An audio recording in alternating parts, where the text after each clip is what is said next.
Let me get a 16. Y'all can miss me with the big screens. It ain't about the lit dreams, giving it to God, this his scene. Forget me, Avila, Nikki, Joy, and Christine. I've been trying to get it for a minute, never switching it for critics on pivot. I'ma give it to the Father, giving honor when I started. And you know that I gotta sacrifice my breath for the gospel like a martyr. Bring him to the light, no man need to fight. You really about nothing if you ain't repping Christ. He will return like a thief in the night. So we're reading to learn so that I'm leading him right. Devil, hush. My God is making moves you couldn't touch. Satan, crushed under our feet, cause this is a what? This is a move.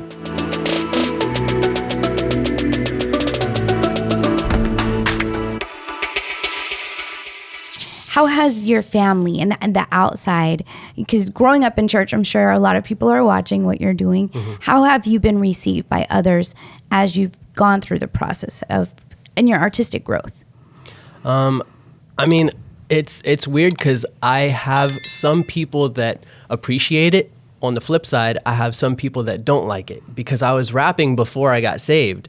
So a lot of people from back then that were listening to me don't understand the change. Oh.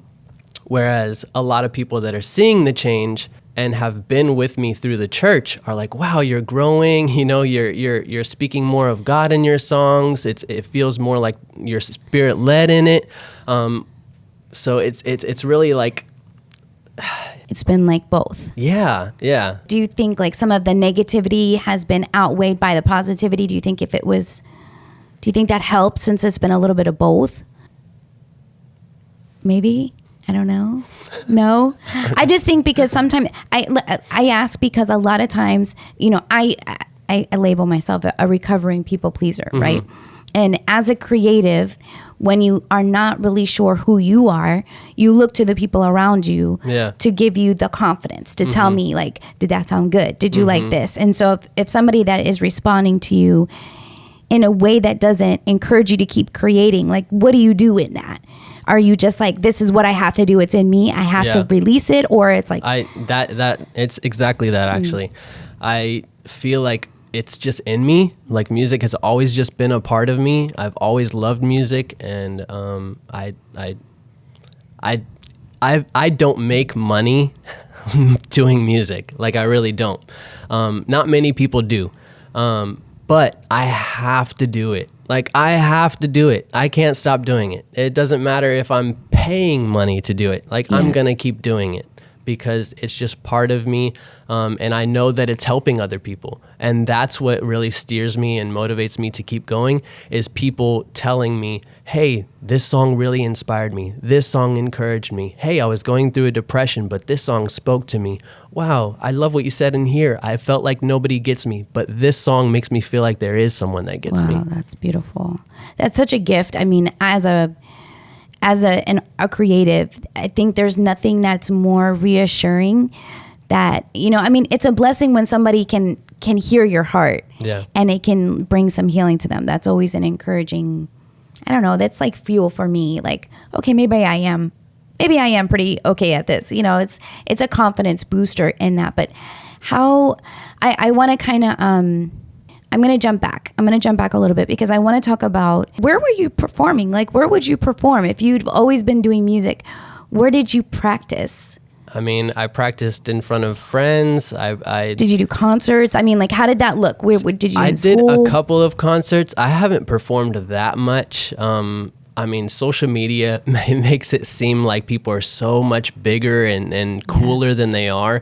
Social media is so corrupt. And I know that's not even what we're talking about right now. No, but I know that social media just puts this blinder on people and they don't see the reality. You know, people can post selfies of them smiling. People can post a picture where it looks like there's a lot of people in the crowd and there's not.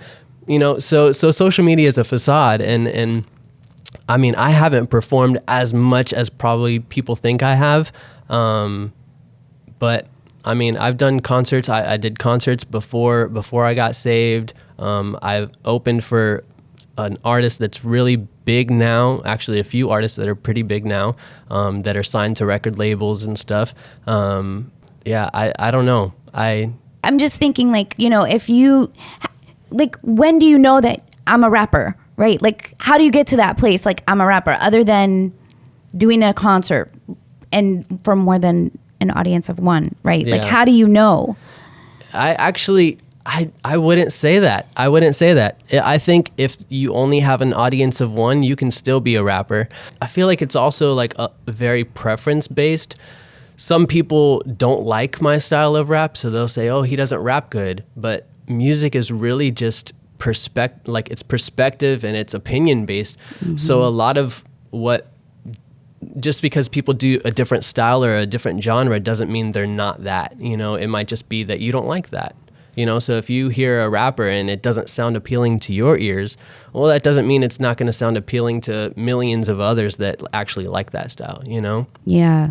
So, you know, before we started filming, we talked about Lecrae, and Lecrae made a statement that he is not a Christian hip hop artist.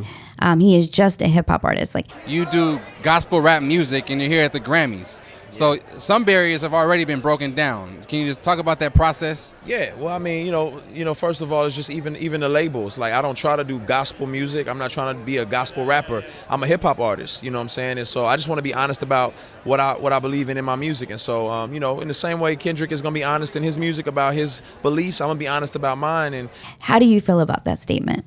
Yeah, I've heard rumors of that. I haven't actually seen him say that. I'm not denying that he said it or stating that he did say it, but I haven't seen it myself. I haven't done research on it really. But I don't like that. I don't like it at all. If someone were to say that and they are a Christian, I'm very explicitly Christian. I love being a Christian. I'm a Christ follower, therefore I'm a Christian. Maybe I might not always do Christian music, and that's not a bad thing. Secular music is not a bad thing. Twinkle, Twinkle, Little Star is a secular song, but it doesn't mean it's a bad song. Right. So you can make secular music that's not negative, but I would never steer away from being a Christian because I'm proud of Christ, and I will, proclaim that my whole life. Amen. I love that. Now, for some people, they don't even know what Christian hip hop is. And I've contributed to like that ambiguity because, you know what I'm saying? Like, as far as a genre is concerned, I felt like I didn't want to be boxed into a particular genre. And I just was trying to stretch my arms and go further than I'd gone before, caused a lot of confusion, and I take full ownership for that. You know, the flip side, I think an artist who is a Christian might say, I'm not a Christian hip hop artist because they don't want to be pigeonholed, because notoriously, and I think it's changing. I think in these last, I'll say maybe 5-year window, like, there has been just an influx of excellence in all Christian creatives, whether it's in filmmaking, music, in literature. I mean, it's really improved.